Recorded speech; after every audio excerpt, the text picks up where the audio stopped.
Episode 437. Hey, folks, welcome to the Smart Buildings Academy podcast. In this episode, we're going to be talking with Rachel Zito, who is in charge of talent. She helps me with a lot of different things here at Smart Buildings Academy. Today we had an employee issue, for example, because it's kind of hard to define your role, really. I think you struggle with defining it, to be quite honest. Like, I'm always calling you co-owner and you're like, don't call me co-owner. And then, I'm like, well, what do I call you? You own half the business. And then you're like, I don't know. But she does a bunch of employee stuff and I'm really like struggling to describe it right now. God, that really sucks because it like I feel like I'm stumbling all over the place now. All right. Okay, folks, I never edit things, so I'm going to leave my mistakes in. I'll edit Rachel's out because she asked me to do that, but my stuff, we'll just keep it real. And so you'll get to see me looking horrible and her looking amazing. So, all right. Rach, like I said, today we had some issues with an employee. I didn't believe I could actually handle it. Oftentimes when it comes to like soft skills, I tend to talk myself out of that, but you were like, no, Phil, you got this. Go ahead and do it. And then it like didn't blow up. It actually went pretty good. You have come on, over the past 2 years and really helped like Julian, myself, Nicole, our leadership team to like really step into areas that aren't comfortable for us. Like, what has that been like on your end? I mean, you were a therapist. I get it, but you kind of weren't really in the business world beforehand. And I got to imagine it's been a little kind of bit of a transition. What has that been like? So, no, I was not in the business world before at all. I mean, I did a brief stint, as you know, like being like a saleswoman for Minuteman for a few months. But otherwise, I've been pretty much in the mental health field between being a case manager, doing an internship with crisis management, and then doing psychotherapy. So coming on to here, it'll be 2 years in December. I thought this was going to be a piece of cake. You'd been asking me for years, and I finally was in a place professionally where I was ready to, and we were moving to Arizona too. So it was kind of like the perfect time because I couldn't practice unless if I did telehealth in Wisconsin. I couldn't practice in Arizona until I had my Arizona license. But it was kind of like the perfect timing to, okay, I've achieved what I wanted professionally. Cause at the time I was so focused on that, and that's what I would tell you every time. And so coming on, I was like, oh, this is going to be a piece of cake. I have all these ideas, and really it's completely different. Of course, being a therapist versus trying to manage the culture and employee, well-being and whatnot side of things. So it's definitely been a huge growth learning period for myself. There'd be many times where you tell me like, oh, you really helped in this area, or so-and-so said you helped in this area. And I'm still to this day, I'm like, well, I don't know how I helped. It seems kind of like I didn't really do a whole lot. So I think for myself, it's probably just where a lot of it's just kind of at this point in time for me, second nature to some degree with, how with talking with people the way I do and the ideas that come up, and then how I navigate that. But yeah, what was your question? Exactly. Right. I mean, I'm sitting here thinking to myself, it is. And I'm sitting here thinking to myself, I talk to Rachel for like 2-3 hours every day, and this is the most freaking awkward conversation ever. Like, I'm just trying. Folks don't know, we've spent 32 minutes trying to get this podcast started with going like, be real, Phil. And I'm like, I'm trying to be real. But it's been very weird. So, here's the thing. I go to these conferences and I talk to people and they're like, we can't find people. And then I'm like, why can't you find people? And they're like, well, we do. And then they quit. And I'm like, well, okay. tell me about your culture. And I used to never even think about that stuff until, because quite frankly, I think I give you a lot of pushback in the beginning, would be an understatement. I think Julian and I both. Julian gave you less than me because he's a little more receptive, but I definitely gave you a lot of pushback on the cultural stuff. And I think that all shifted like probably when we went through Dare to Lead. If I like think of the business in term of like, what's the word I'm looking for? You like to call it, I think, like chapters or whatever. If I think of it like as a stages, dividing stages. Thank you. Dare to Lead was a stage because the employees still reference that. I referenced that. Like, how did you come about that idea? What was your thought process there? So first I want to say that I think that you two, or you didn't necessarily push back. It was that I don't think you really processed well the things that I would bring to your attention or the things that I would say. I don't think they were really like, I don't want to say taken seriously because that's not the right word. I just don't think they were really thought about too much. And I think it's because my approach, how I do things and the way I communicate and the things that I think about and bring attention to are really different compared to how you think, for one, but where you came from with work. Same thing with like anybody else on the team. How I function is very different. And so I don't think necessarily people purposely dismissed me and didn't take me seriously. I just think it was more of, I don't really know what to do with this. This is kind of like, seems kind of, I don't know why this would be important to think about right now. This is what I'm used to. We're focused on business stuff, So I think that it was more of that, because you guys have, you and Julian in particular, because you mentioned his name, especially with Julian, you guys have really embraced and developed and taken in what I've said. And, so I don't think it was so much of just not being taken seriously, and being ignored. In regards to Dare to Lead, the reason how I came about that is because I am huge on communication. Sometimes, I can talk a lot. As you said, we spent about 30 minutes trying to get on the right footing where it was comfortable for me and for you. So I'm huge on communication. And there are times where I have probably let a meeting go too long because I'm still talking, making you guys, if it's a leadership meeting, still talking about something. Cause I don't think I don't think we know what we need to know just yet. But I'm huge on communication and also on just people being authentic and people not being afraid to use their voice. Those are qualities that, traits that I try to live by. And so it is me kind of putting some of my values on people. But I see my position. I have a position of authority here. I have a lot of power. You do listen to a lot of what I say.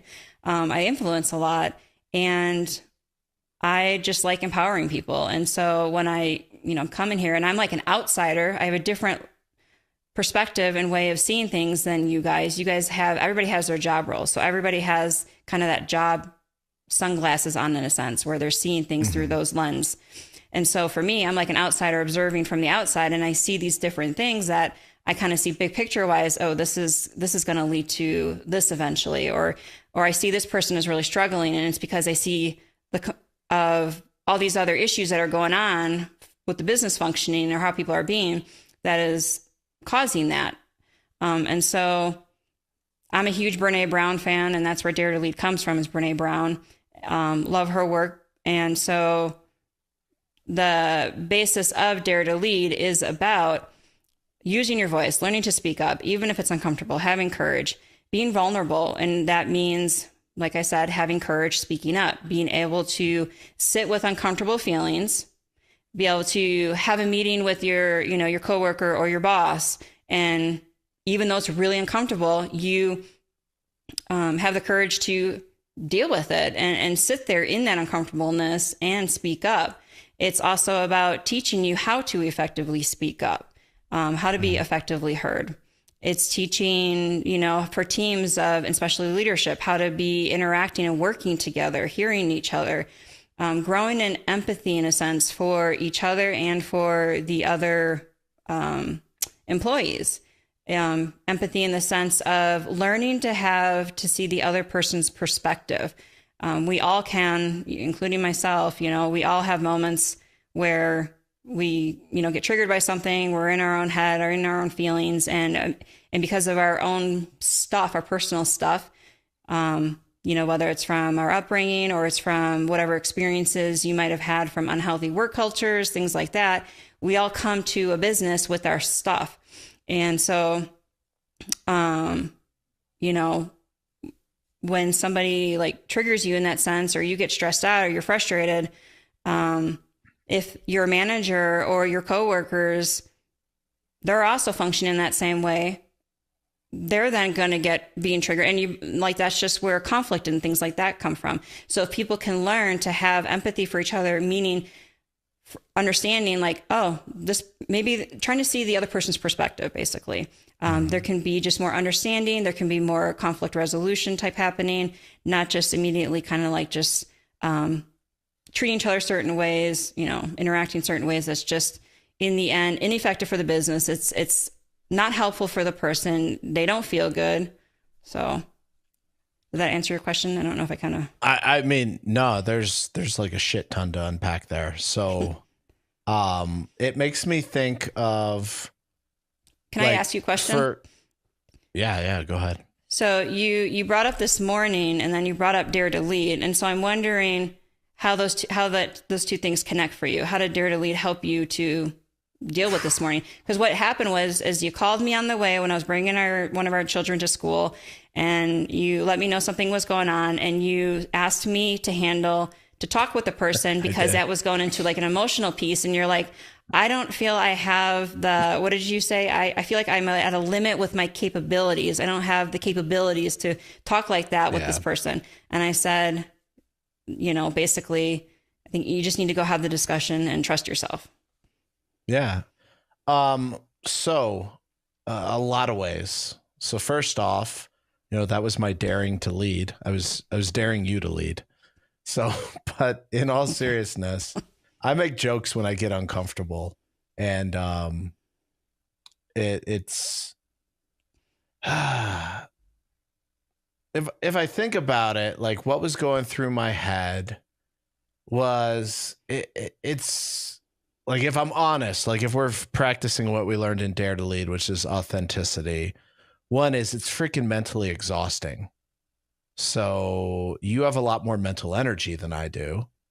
So there's kind of like the easy button. I've seen you be super successful with people, and I'm like, oh, Rachel can handle this. And then I'm also like, oh man, where could this go? Maybe I'm going to screw something up, say the wrong thing. So there's that. And then there's also like trusting myself. Like, do I trust myself to actually like hear this person? Because I have ADHD, and sometimes I struggle to trust myself to remember or stay focused in a conversation. Like I was taking my afternoon Ritalin right before we started the podcast. I was like, oh man, I got to take my afternoon pill so I can stay focused.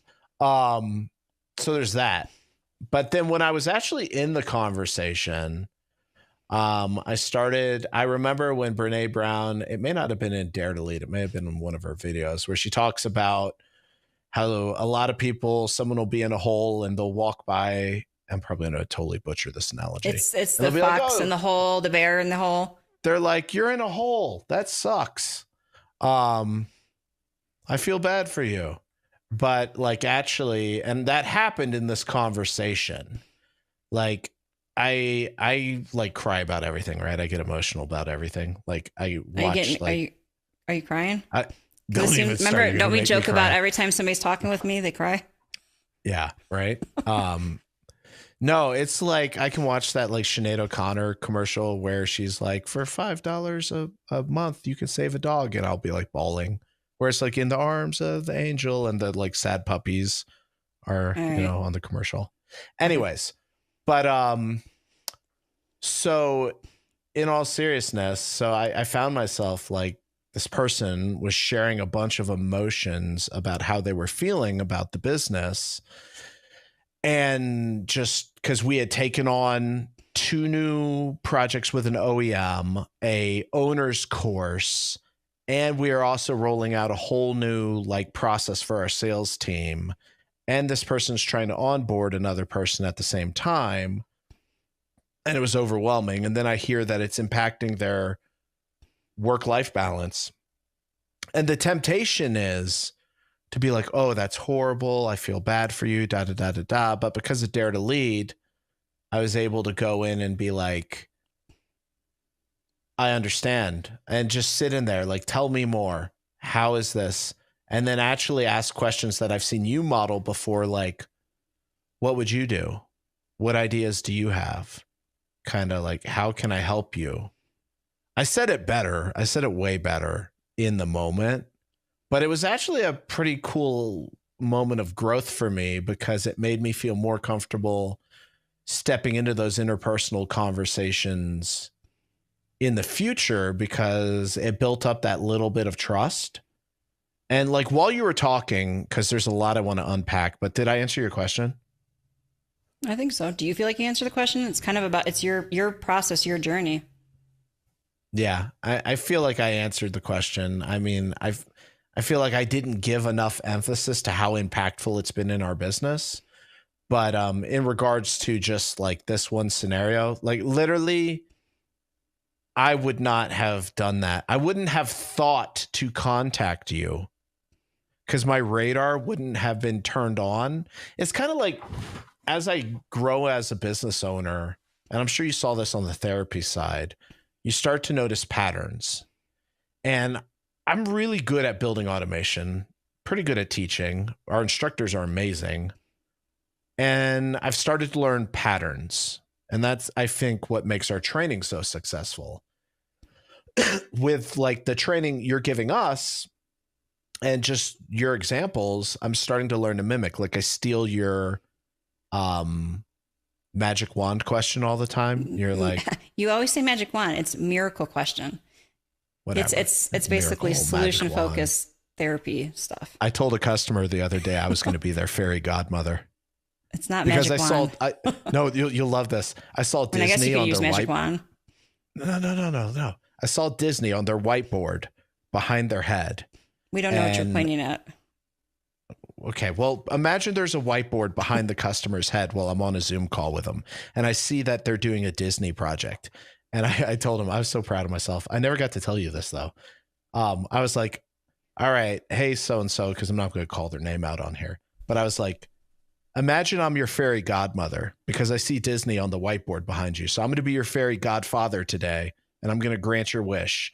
If you could solve all these problems you just told me, what would that look like? And I used that, and he chuckled, and yeah, that was pretty cool. But well, what it's doing, that question is it's getting people have the answers, right? People know. And so when you ask that question, it's getting people to stop for a minute and envision, and they're providing the solutions then for themselves. Yeah. Yeah. And I mean, it's those little things, the reflective listening that I do with the salespeople now, kind of learning like, hey, the only person who can make a decision is the person, and you have to ask questions. I've seen you ask questions very well. But going back to where I was going, I was at a conference a few weeks ago, and I think I told you about this, but I just got done speaking. They had pretzels, which I love pretzels. So I was like, ooh, pretzels. And Rachel's not here to tell me not to eat the pretzels. So I'm going to go get pretzels. So I went and got some pretzels. Don't give me that look. And I heard some people talking. They're like, Phil, because I talked about culture, and they're like, we have this boss, and we need to invest in our people, and we need to like do all the soft skill stuff you're talking about. But this person doesn't believe in this. What should we do? And I was like, have you talked to him? Well, no, we can't talk to him because he'll get upset. I'm like, how do you? And I used to think that too. I can't talk to my employees. I'll upset them. And it's almost always, almost 100%. that like the situation's never as, and we've been through some crazy shit in our business. It's almost never as bad as I thought it would be, you know? Yeah, well, that's life. We always kind of we expect the worst. And then we're all anxious and we put ourselves through torture and some, even suffer through stuff because we don't want to say anything or do something different because the what ifs and this is what's going to end up happening. And then most of the time it's not even that bad. And I will say that that's kind of like the dare to lead piece of it, where learning that vulnerability piece and the courage for those people in a sense, like for people in our, for SBA, for example, I want people to feel empowered enough, even if it's scary. I want them to feel that no matter what I have to say, I can go to, Phil, Rachel, Julian, Nicole, or maybe one of their coworkers, because I just named like people who have been managers or are managers, or their coworker, and just be honest. Of course, there is an appropriate way to say things, but I want people to feel like they can say stuff. I don't want people to feel scared, and I don't want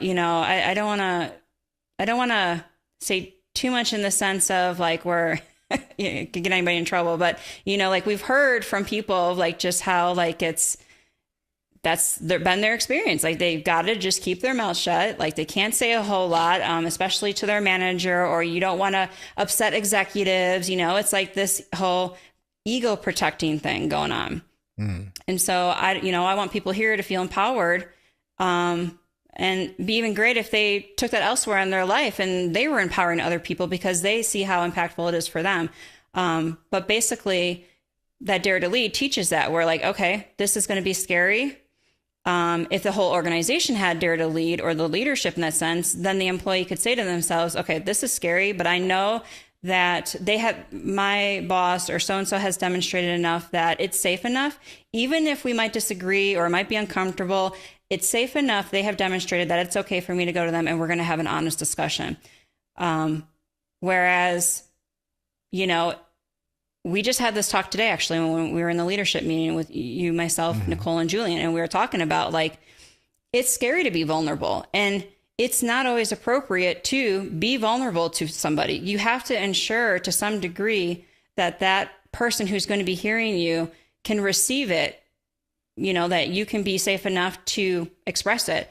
Now, there's a caveat there where, like you do have a voice, and if you're not being treated fairly, you should be using your voice and doing what you need to do for yourself, to make sure you're getting your needs met. But in regards to when I speak about vulnerability, there's also that other side of the receiving end on it. And so, not everybody is going to be safe enough for you to go to that person and be honest about what you're experiencing. That is the reality in our personal lives or in the business world. Not everybody's going to be safe. And that's then on the company, the management side, the leadership side of that, where they should be making it safe, first of all. And if they should be aware of who they have in leadership and management, the executives and whatnot, because if you have somebody who doesn't matter the kind of training you give them, if you have somebody who just doesn't have the ability to be, they don't need to be empathetic, like most empathetic person, but they need to have the ability to manage themselves internally and listen to the other person. But there are people out there like that who can't do that. And so if you have people on your leadership team who can't do that, you're not going to, it doesn't matter. Like if you try to tell your employee, hey, it's okay for you to speak up and say something, they're not going to do that because it's being demonstrated, even by just one person demonstrating that it's not safe. If that person has power, doesn't matter. And so that's where, like, going back to why I started talking about all that, when you're talking about what whoever has said, like, it's just uncomfortable and, they're afraid to speak up. It's a common problem. It's a common issue. Yeah, it is. I mean, I see it in people just engaging on LinkedIn. It's like really surface level. And I talk with these same people behind the scenes and I'm like, I know they don't think what they're saying, but you can't say what you think, or at least there's the perception. But then whenever, I mean, yeah, I've gotten in trouble for saying what I think sometimes. We all have a podcast, which we'll not ever mention, that everyone inside SBA teases me about. Yeah, that goes back to, again, what I said about there's a way to say things. Yeah, I get it. I'm working on that slowly. But the thing is, though, is just everyone. So lately, the sales team, I haven't told you about this. God, I can't believe we haven't talked about it.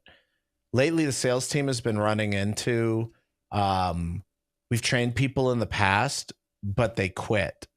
And when I dig into it with them, or when they dig into it with the prospects, they're learning there was no development plan. There was no communication. These people were basically stuck out in the field and just left to their own devices. And I'm like thinking to myself, well, no wonder they quit. They had nothing connecting besides for a paycheck to the business. And I think back when I was going to leave some organizations in the past, the reason I stuck, you remember this, when I got a job offer at another company. Can you still hear me? You good? This is what happens when you use a Mac and not a PC. Yes, I'm back. Me? I lost you for a minute. Yeah. Yeah.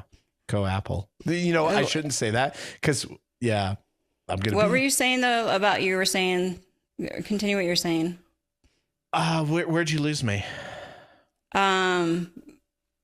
When you have like your experience before and stuff like that, just literally, I missed you for like a minute or two. A whole minute? You made it look less than a minute. Oh, okay. Because you were like, yeah. Well, okay. Yeah, then that I heard you. All right. So I told, did you hear me talk about the salespeople? Yeah, I heard all that. Okay, cool. I heard, that you got businesses that are, saying that they're afraid to and then train. And can I say that I remember when we were at, what is the last trade show we went to in Vegas? Realcom? AHR? Oh, IBCon. No. Yeah. IBCon. And I remember sitting in the room, and I don't know if you asked this question or somebody else asked this question about how many people are afraid to invest and pay for training. And so many people raised their hands. Yeah. Remember that?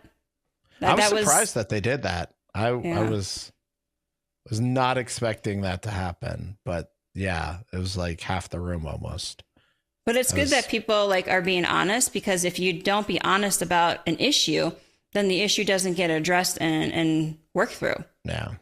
And the issue is common issue. They're not the only ones. And one of the things that surprised me being a business owner, I think we pay our people fairly, for the size of our business. I think we pay them fairly. But that when I talk with people, there's a certain economic threshold, like a income level, that once you get past that, that meets, I'm going to butcher this, but your hierarchy of needs. Am I saying it right? Well, hierarchy of needs has a few different things in there. It's not just the financial security. Yeah, but what I'm talking about is like you have this threshold that like you need to meet to survive. And then like above that, more pay is great. But what is weird to me is that other things become more important, like work-life balance, being able to take time off, etc.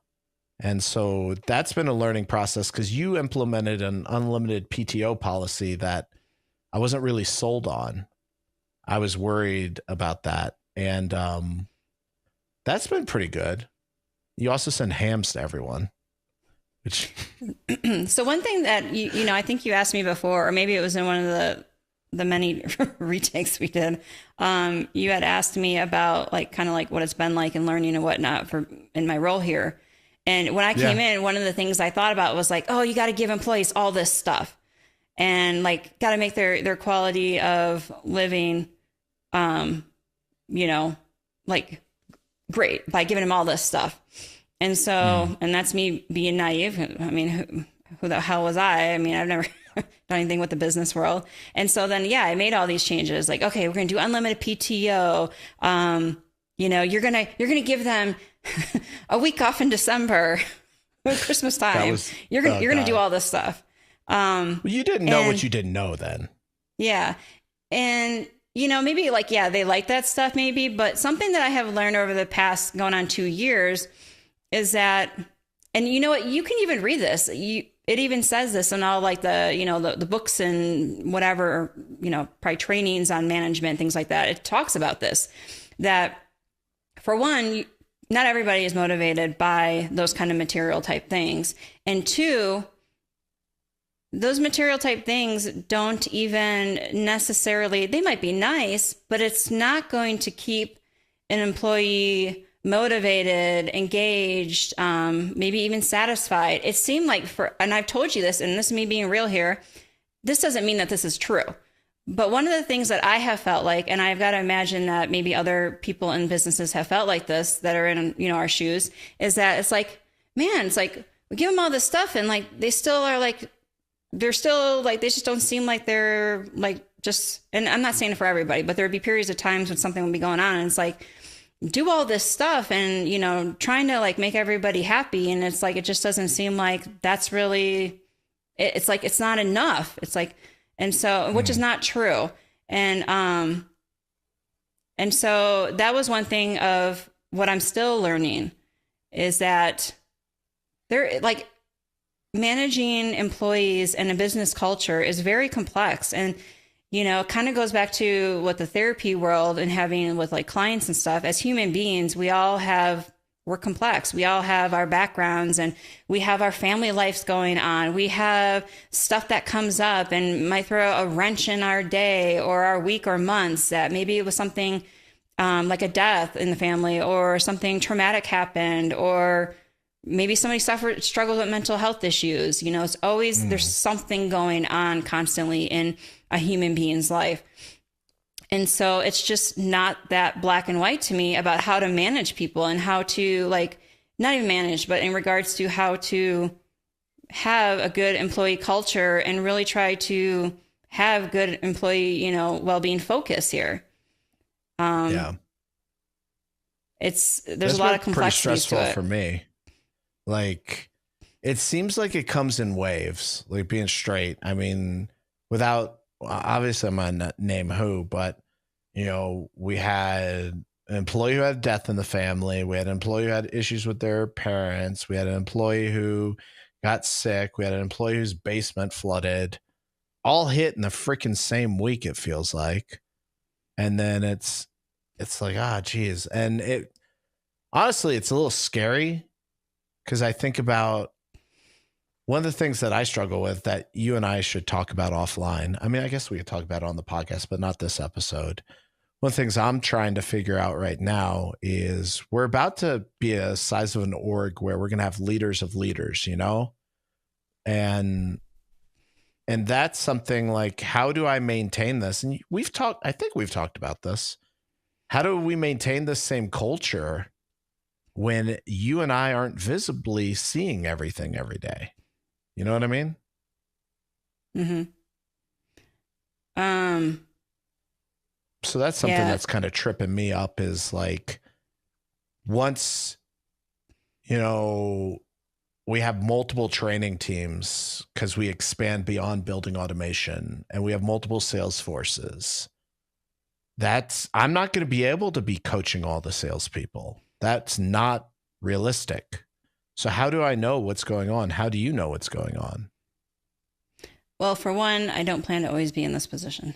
And that's what I tell people in the company, like, I'm trying to I want to make the culture like this because I'm not going to be here forever. But also it goes back to a company hiring the right people, especially the managers, the people in leadership, hiring the right people for that. And it goes back to training people up in the ways of how you want your company to be with the values and the vision and things like that. It goes back to, you got to be also modeling it yourself and practicing yourself, the values, the behaviors and whatnot that you want your employees to be doing.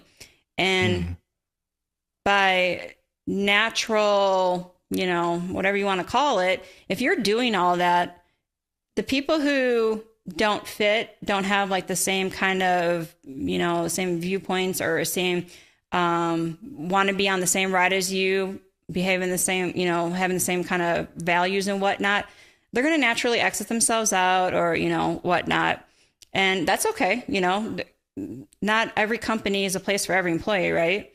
But as long as you're demonstrating the values that you, and I always tell you this too, I think it's important to, you know, there might be people who are like, you know,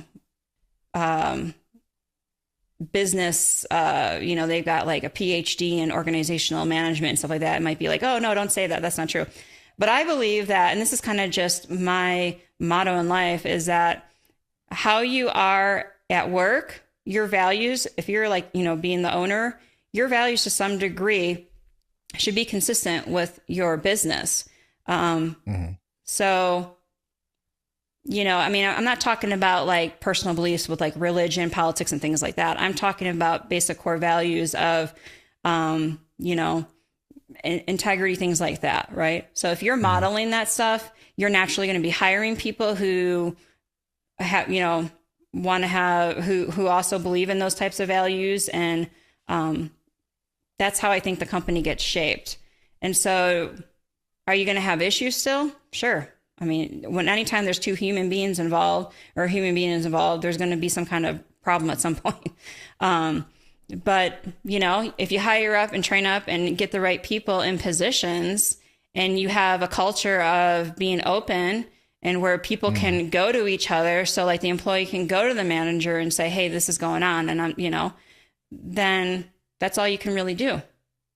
One of the things that I was thinking about this morning in the leadership team meeting, I think it was leadership team meeting, you said about how everyone in our org right now, you can at least to some level be vulnerable with. We have a pretty safe, I don't think you used the word safe, but you said we have a good team for that. There's no one that you can think of that you can't at some level be vulnerable with.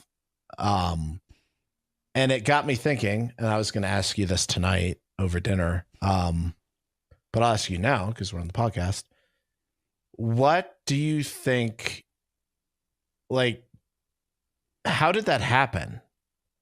How did we build a team with those kind of people? Like, because quite honestly, when I hired some of them, I wasn't even like in the same headspace I'm in now. So, like, what are your thoughts? I mean, and if you have to take a second to kind of analyze that and think about it, definitely do, because that's something I'm really thinking heavily about right now, because then, okay, how do we push that into the hiring process? How do we push that into the onboarding process so that people come with similar values and they have that openness? And am I making sense? Yeah. I wonder if we got to this point because, well, this is who I am, right? And I think you're like sold on, you know, how I want to operate things, you know, otherwise we wouldn't be doing the things we're doing. And I operate where I think many people, most people, maybe not all, but most people have the ability inside themselves to rise to the occasion and be their authentic self, be in the sense of being collaborative with other people, basically being able to work with people to meet the goal that, you know, the same common goal. And so with the company, it goes back, the expectations that I put on people, how I communicate, so same thing with you. Okay. How we're living our lives, how the company's being managed, how we have been handling when there is issues instead of just pipping somebody right away. You know, there is we're connected, and granted it is a smaller company, so it's easier to do that right now, but we're connected in that way. And so we have a conversation with the person and we find out, well, what's going on. You know, we find out more information rather than just sending the pip. Now, that doesn't mean necessarily that when you hire somebody, like if you do all those things, that means that they're the right person for that job or for the company. You'll find that out with time. But in regards to developing a culture to where you pretty much have everybody on there who can practice, even if it's not easy. Some people it's easy for, other people it's not going to be.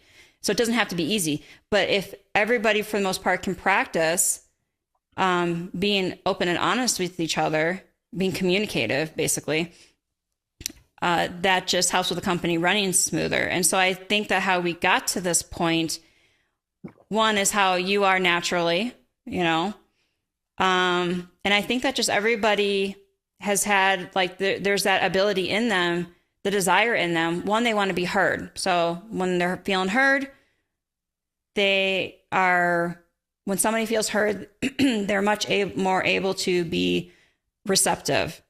And then collaboration can happen then between the two parties, rather than, you know, kind of feeling just being shut down, holding back in stuff, being guarded.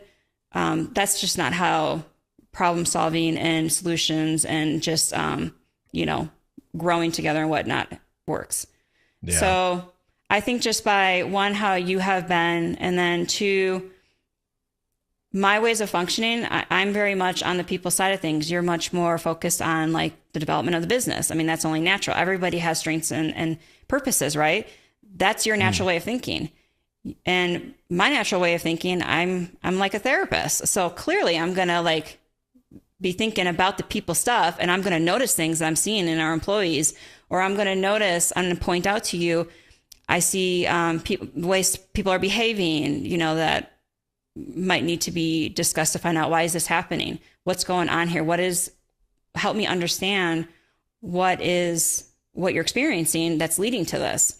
And so I have that lens naturally. And so I think maybe you personally have an advantage because you have, your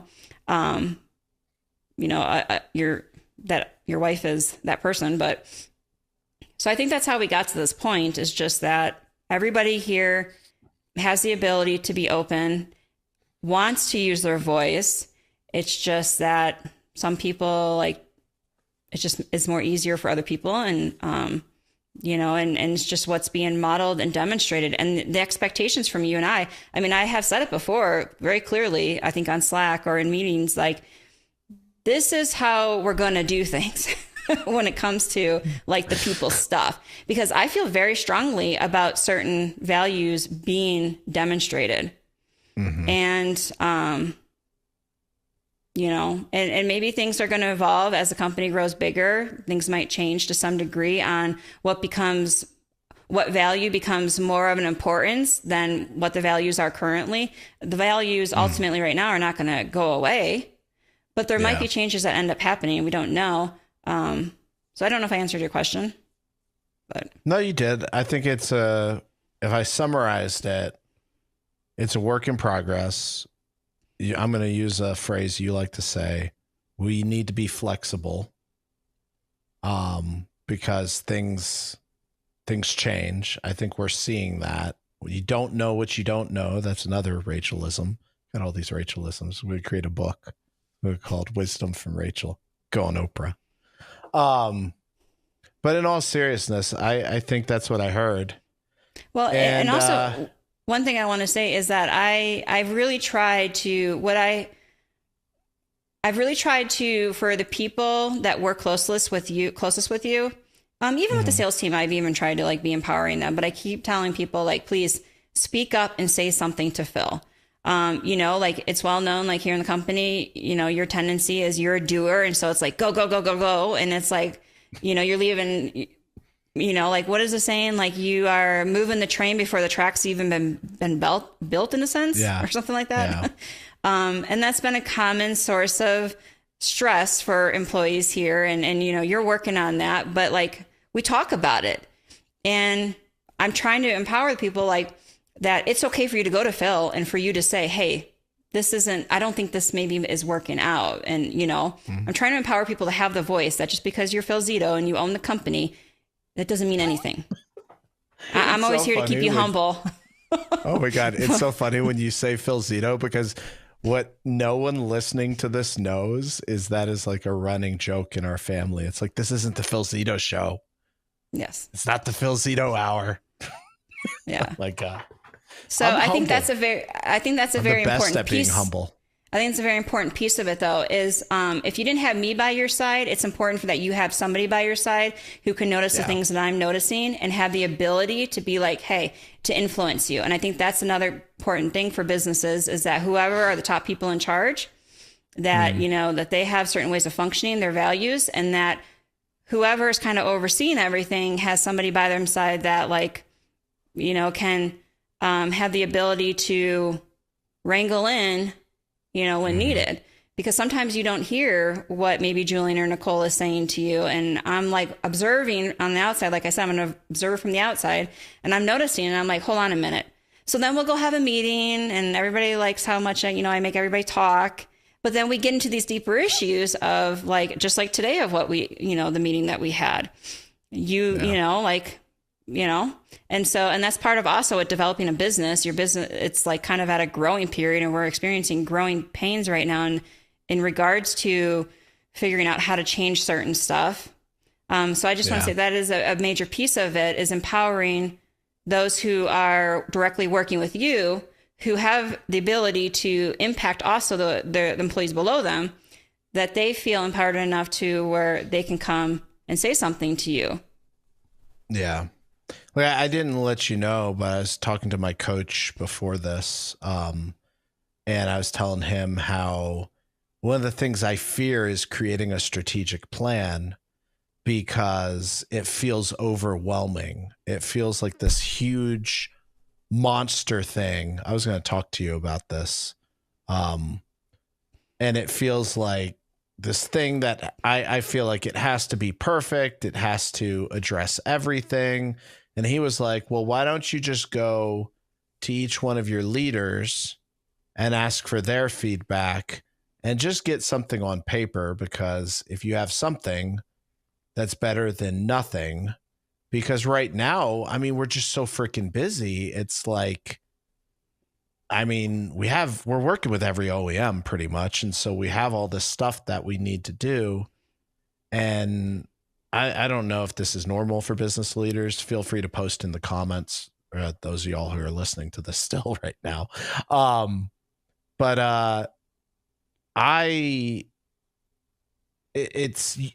getting stuck in the minutia. And like I said today to you, one of the things I've realized now that we have, teams of teams, I can't just lay out a strategy. I have to think about how it affects everyone. I have to think about, if I do this, how will this group do it? How will that group do it? And I haven't had to think about that before. And it's different, I can see the stress of having a large business and why it's so stressful. Hopefully that rambling made sense. Yeah. Well, I think it just goes back to, one, you're trying to do perfection. And it's kind of like what you tell me, like with stuff like, just do, it's okay. I think you're trying to do perfection and it's not possible. And so that's why your coach said about just starting, from somewhere. And also listening to feedback from, support from other people, because you don't have to do it all on your own. And those people are also in it. So, and that's why I had, like with the sales meeting, for example, I went and had a meeting with the salespeople to hear from them. Well, what are your thoughts about, XYZ? Because there's some common grumblings about it from people lately, because they're the ones in it. And so it's kind of the same thing. Go to your leadership because, well, they're the ones in it in regards to, business operations and the processes and the functionings and things like that. So that goes back to what I was saying about, like, you want to make sure like you have people you trust by your side. And I think, the people that we have in leadership are trustworthy people, and, otherwise they wouldn't still be here. Right. But like, and it goes back to like just having people who have the similar values and who are sold on your vision for your business, who want to be there, and like along for the ride with what you're doing. I always like to say it's a give and take. I've said this so many times. As the employee, you're taken from us as the owners, and we're going to gladly be given to you and given to you, and you're going to take. And then you have where you're given to us, whether, it's kind of like with doing your job, part of also like with communication and working through things, as appropriately. And so it's give and take. If one of those people is not doing their full part in that give and take, social exchange type theory, relationship, it's not going to work. Somebody's going to be unhappy here. And so, I'm not sure how I got on that topic, but going back to like what I was saying. Yeah. Oh, go ahead. But I was talking about, just having people who you trust by your side, and who are gonna back and forth, in that relationship piece of it, and who want to be here. I guess that's how I got on it. Like, who want to be here, who have like similar values.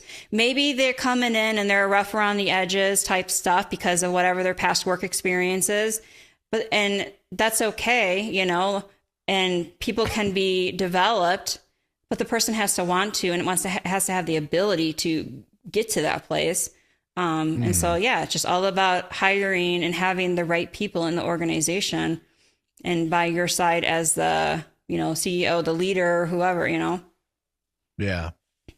So we're at, actually, and I think you'll be shocked, we're at 50 minutes. So anything you want to close off with? Because I realized I'm supposed to be talking with Julian 15 minutes ago. So. No, I mean, I just will say that like the managing of the culture piece and the employee piece of it, trying to like keep like the business being successful, and then balancing it, just that balance between the business, making choices that help the business to be successful, and also caring about your employees and wanting to ensure that they're being and getting what they need, that they're being treated how, they deserve to be, and they're getting how they deserve to, what people want to be having in their company. It's hard. It's not easy. Fuck yeah, it's hard.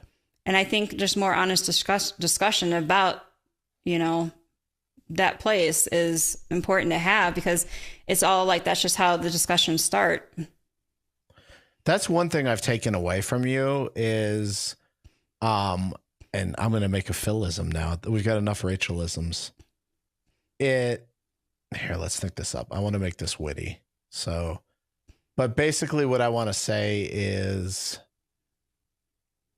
it's scarier to not communicate than it is to communicate. Basically what I'm trying to say is, like, by communicating and talking to our team, which is what you've really empowered us to do, I think that's probably one of your biggest impacts, is fostering that communication. I'm now, and the rest of the team is now, becoming aware of issues before they become like business killing issues.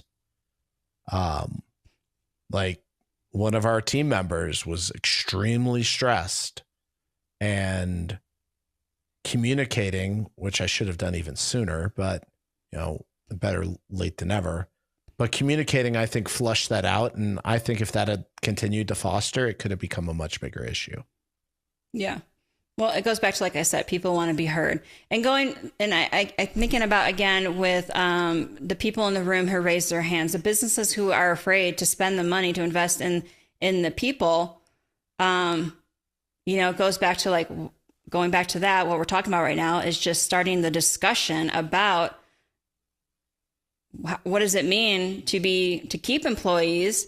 What does all that, entail? And just discussing the concern about like, that's there of, I don't want to spend the money if the person's not going to be invested, because there is talking out there about how like certain generations where, the younger generation, I don't remember what these are called, what different generations are called. What is it? Like I don't know. We're Gen Z or something, Gen right? ABC.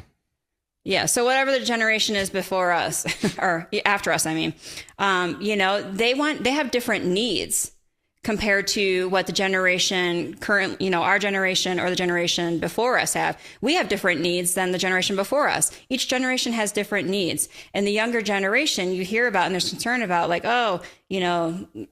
coming and going, and not then. So there's that concern of the financial investment. But really what I wonder if it's about identifying what their needs are as a company for the culture. They want to be heard, that, things like that. And what does that look like? And how do you do that? Might be more of the answer, instead of being afraid to invest and spend money, in their employees. And that goes right back to that key word, being afraid, which is opposite from courage. Get this shit. You're going to be, I don't think you'll be surprised, but so that session I did at the JCI conference, that was on like team building and management and all that stuff. I said, how many of your organizations have career plans? Guess how many hands went up for their employees, like development plans and career roadmaps? Just take a guess. 0. One. Room full of people, one hand. And then they're like, I don't know why we can't keep employees. Well, if we can share, you weren't going to have any development plan until I brought it up, and we need to be doing something here. Oh, you little. But it's not surprising, and it's not like something like, I don't, you can't fault them. It's just, if they're a small company, if you're talking to the owners of the company, there's so much going on. Yeah. You're a business owner, it firsthand. You have the fortunate that I'm here by your side with the people part of stuff. So it's not surprising. And if they're part of a business where they just aren't focused on that, well, then they're not gonna have that. But that's, I think, are they part of a cult? No, but I think it's kind of a starting process to be answering the question of how do we retain the employees, or how do we at least just, what does it look like to not be afraid to invest in the employees and spend money for training, to invest in our employees? That's the key word. Yeah. What does that look like? No. What do we need to not be afraid? That's kind of that miracle question. So. Yeah. I mean, what is that old saying? What if we train them and they leave? And then it's, what if we don't train them and they stay? And I know you're not trying to pitch people on training. You're just using this as an example of a common problem in the industry. Yeah. Are you trying to pitch them on training? No, but that whole question on this can lead to a whole nother discussion about that whole mentality of don't train employees. I'm not even talking about our training. I don't care what industry you're in. Being afraid to train your employees, there's a couple issues there. And that's a whole nother topic too. That's going down a rabbit hole. So I guess we found our next episode. But I'm just basically saying that when we let fear control us in any kind of way, you're not going to have good results. It's not going to be successful. Not going to happen. Yeah. Yeah. Some of my stupidest personal and business decisions were made because of fear as I look back at them, because I would make decisions thinking that I could, one, control situations, which your area of control is actually very small. And two, I would be making decisions without complete information, with assumptions like, I think this person's doing this or that company's doing this. And I don't have complete information. I'm creating this scenario in my head. And it's like I asked the team earlier today, I was like, all right, but how much of that is true? Have you quantified that? Because we tend to make statements, and even with the maturity in our org, we still make statements that are feeling statements and aren't quantitative, and they can influence our decisions. So, well, yeah, it's part of being a human. It's not an organizational problem. It's how people function. Yeah. So, but if you got an organization where you got many people, if you got just one or a few people operating in their feelings in a moment, you've got so many other people who then have the capability of coming alongside the person and being like, hey, I know this, that this is happening. And that's what happens when you have a culture that has been built to have that vulnerability, that openness, that, that it's safe to come bring issues forward. So then other people are being supportive, because at some point in time, somebody's going to lose their shit. Somebody's gonna like just be functioning a certain way that's just like not working well. And so that's when other people who have the tools can point out and support. Yeah. Well, Rachel, this has been awesome. How can people reach out to you? Because I know you do consultancy. I know that you have a coaching practice. And how can people contact you if they want to? Should they just hit you up on LinkedIn? Should they, just find your LinkedIn profile, reach out that way? What's the best way for you? Yeah, I mean, LinkedIn, I wasn't expecting you to pitch me. LinkedIn, talking to you, connecting with me, my website, Rachel Zito. Well, I don't know. I mean, I really find you helpful. So like I behind the scenes, like total transparency, folks, I've been pushing her to like do stuff for our customers because I hear so many problems that, yeah, we can do amazing training. But there's a lot of cultural issues in the industry. I mean, it's a running joke of just how hard the construction industry is and how it just eats people alive. So we've been talking about DISC. We've been talking about your coaching, about the things you can do. And I'm sure this might spawn some ideas. Go ahead. Yeah. I don't, like when you try to like the DISC thing, like I'm all about like, like the organizational, personality, behavioral tests that everybody's doing. I mean, we do them. I think it has its place. It's a tool.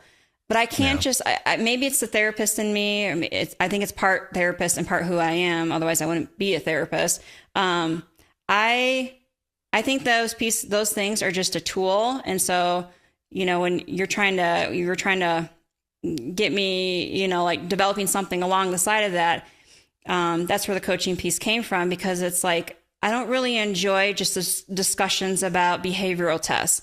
I enjoy discussions like at the most, like when I'm like with our employees, when I'm having talks with them and they're talking about like, they're telling me like, we're getting into deeper type stuff. Like we're talking about what struggles they might be having, or, like just, we're getting under the surface. We're getting below the surface. And so to me, the behavioral like tests and things like that are fine and they have its place. But I really enjoy more of the more personal, real talks that can happen. And so that's the coaching piece is more along my alley versus, I mean, the DISC and stuff is there and I'm fully fine doing that. But if I can't throw some of the therapy hat, like the real people talk stuff into it, it's like, this isn't very fulfilling for me. Well, I think what it is, and I know you, I've known you for longer than most. At least I hope so. That was a weird thing to say. We've been together for over 18 years. You just say that. Yeah. Well, yeah. Anyways. I always get like, I'm going to screw this up. I'm going to screw up the date. But yeah, where I was going with this in all seriousness is like, I know you want to solve problems.